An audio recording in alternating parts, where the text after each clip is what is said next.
కోటేశ్వర్లు ఇక్కడ నుంచి కూడా డైమండ్స్ లైన్ కట్టిపోయే టైం వచ్చేసిన టైం అవునా కదా చెప్పండి.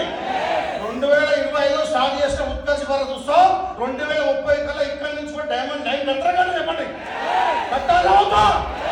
మీరు కోటేశ్వర్లు అయినా మీరు ఎందుకు కోటేశ్వర్లు కావద్దు? అవలా అవుతా? Yes or no? కావాలంటే కొన్ని చిన్న చిన్న స్టెప్స్ తీసుకోవాల్సి వస్తుంది. తీసుకోవాలా అవుతా? ఈరోజు జాయినింగ్ అయినామంటే, ఈరోజు సిల్వర్ అయినామంటే రేపు డైమండ్ కాదు. అయితే మాట్లాం మీకు అందరికీ ఒక చిన్న క్వశ్చన్ అవుతున్నా. క్వశ్చన్ ఎలా అవుతా? కపిల్ దేవ్ తెలుసా మీకు? కపిల్ దేవ్ తెలుసా? కపిల్ దేవ్ ఒక మంచి క్రికెటర్ అవునా? ఇండియాకి మన అవార్డు తీసుకొచ్చినటువంటి వ్యక్తి. వెల్కమ్ అవునా కదా?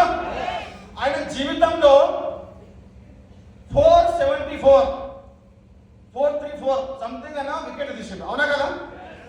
483 సంథింగ్ 437 వికెట్ తీసిండు. Yes or no? 438కి 400 బాగా వేసి ఉంటాడు ఆయన. అన్ని వేసి ఉంటాడా చెప్పండి? వేసి ఉంటాడు, అన్ని వేసి ఉంటాడా? 27,747 బాగా వేసింది అతను వన్డేలు వచ్చేసి. అర్థమవుతుందా లేదా? ఒక 4-5 బాల్ వేసి ఒకవేళ నాకు వికెట్ వాటి నుంచి వదిలేస్తే అయిపోయినా కాకపోతుండే. Yes or no?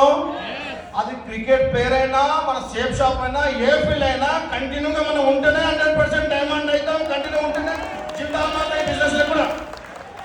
Yes or no? ఇద్దరు ముగ్గురు ప్లాన్ చెప్పి 10 మంది నో అంటే 100 మంది నో అంటే బిల్కుల్ భయపడకండి. ఉడుం పట్టు నేను డైమండ్ అయిన తర్వాత వదిలిపెట్టానని చెప్పేసి కమిట్మెంట్ తీసుకోవాలి అవుతా? ఒక్కరిద్దరు నో అంటే ఒకరిద్దరు వదిలేసిపోతే చాలా మంది చెప్తా ఉంటారు బయట. మీకు కలుషన్ వచ్చిపోయి మీకు ఎంతమందికి నేను కూడా చేసి వదిలేశాను. ఏమంటారు కొంతమంది? వదిలేసినండి మన ఆస్కారం కూడా చదువు చెప్తారు. ఏం చెప్తారు? అవునా కదా? వదిలేసేది గొప్పతనమా చెప్పండి? కాదనమాట. అంతేనా కదా? కాబట్టి కంటిన్యూ ఉండండి. సిస్టమ్ ఎట్లా చెప్తున్నా అట్లా చేయండి. చేస్తారా ఇప్పటిది మరి? ఎందుకంటే నేను కూడా నేర్చుకోనికి వచ్చాను ఇక్కడ. నేను కూడా ఎక్కువ లెసన్ రాలేదు, నేను కూడా లర్న్ చేయడానికి వచ్చాను. ఎందుకంటే మన గ్రేట్ మెంటర్ వాళ్ళ యొక్క అనుభవాలు మనం తినాలి. వినాలా అవుతా? ఇప్పుడు ఎంత డైమండ్ కావాలంటే అందరం కలిసి ఇందాం. రెడీనా అందరం? మరి రెడీనా? రెడీ అయితే మరి ప్రోగ్రామ్ ముందు